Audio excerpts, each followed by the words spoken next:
the biggest hydroxys take relatively small amounts of multifunctionals, and the biggest multifunctionals take relatively small amounts of hydroxys, but they all take. And that's just the nature of their business and how they formulated their systems? Yeah, and the types of resins that they're and as Nick said, also there's also a link with the BMPA and a little bit of TIMI, but mainly with BMPA. So actually, after we were acquired by Geo, we used our relationship with PPG to become the major DMPA supplier of PPG. And similarly, we increased our hydroxy share and MFM share for DSM because Geo were the major DMPA supplier of DSM. So there's some definite synergies there.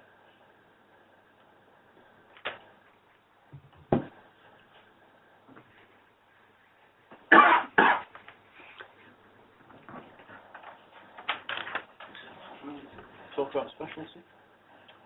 Are you okay on hydroxys? Did that cover all your questions? Yeah, thank you. For me. Okay, so one thing I want to say about specialties is there's quite a broad range of products within this group. Some with very attractive margins, and others with slightly less attractive margins, but still higher than hydroxy.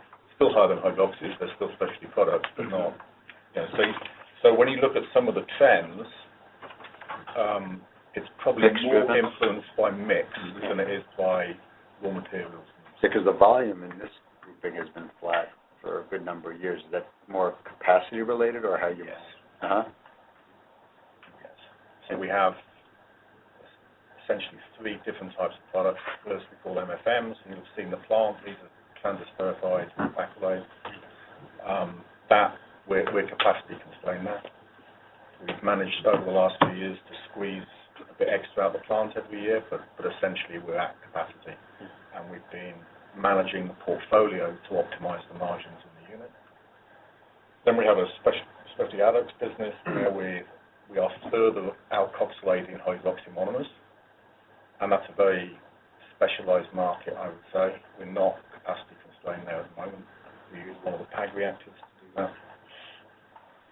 And then we also have a few, they're called specialty alkoxylates, really, that get sold into coatings and plastics and some other niche areas. What's the volume for the specialty adducts? The adducts, it's around about 800 tons. 800 tons. So how does that translate into revenue? 25%.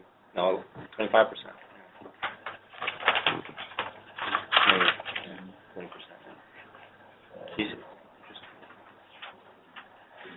What you after?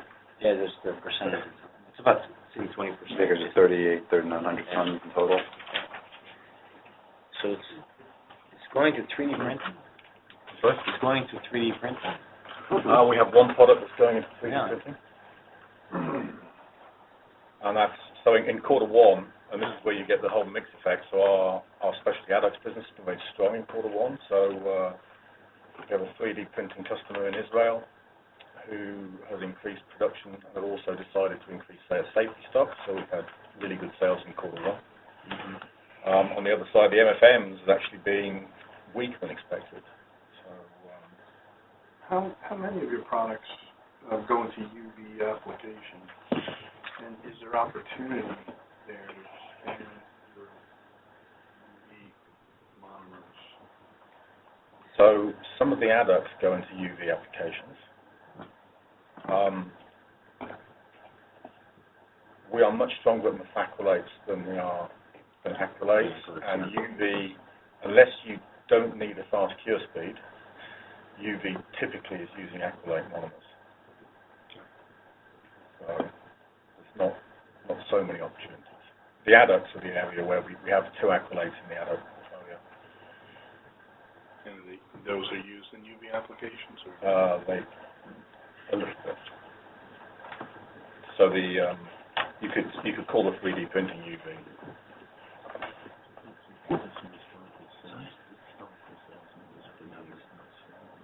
So just going back to your question, so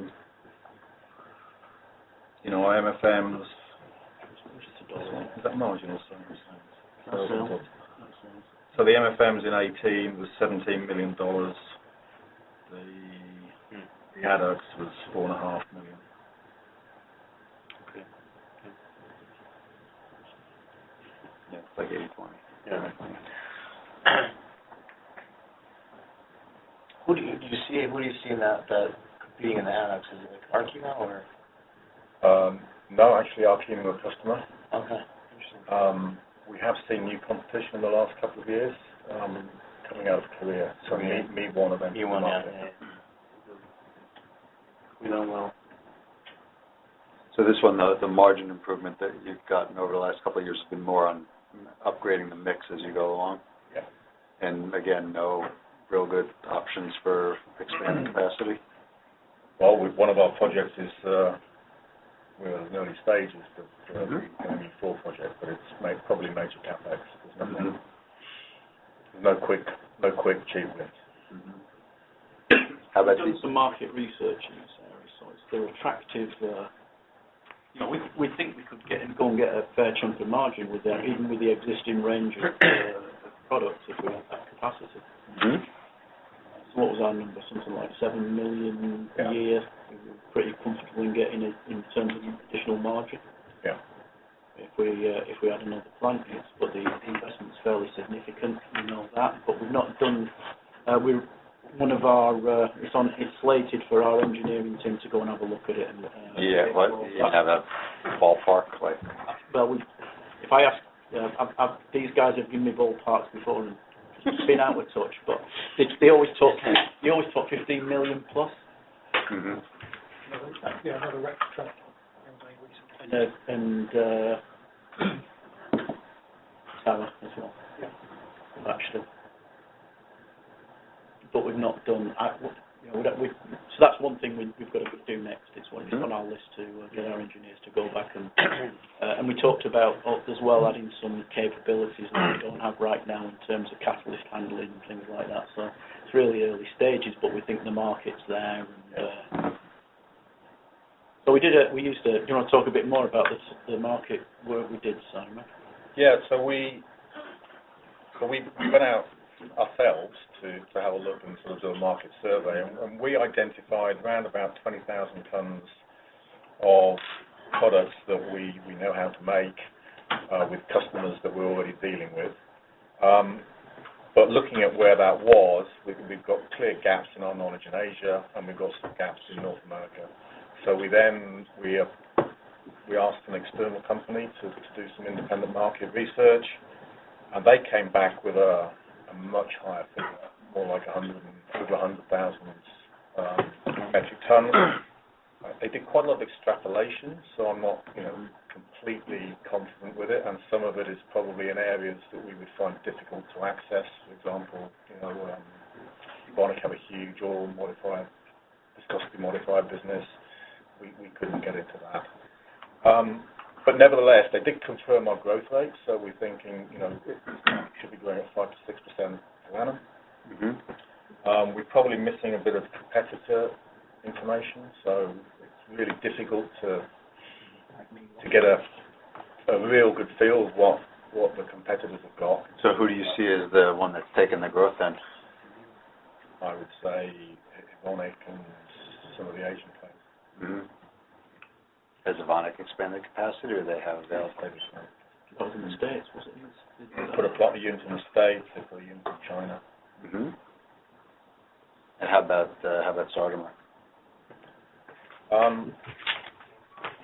Yeah, they expanded in Europe, and they grew their share fairly rapidly over the last 5 years in Europe. Yeah, they're being in Europe and China. The other thing that's probably worth saying is you can make these products either via transesterification, which you use, or direct esterification. And the transesterification route tends to give you a higher quality product. So there are some of the areas that we're in that we don't come across Sardimer. They can't make the product to the correct quality to give some of our higher margins.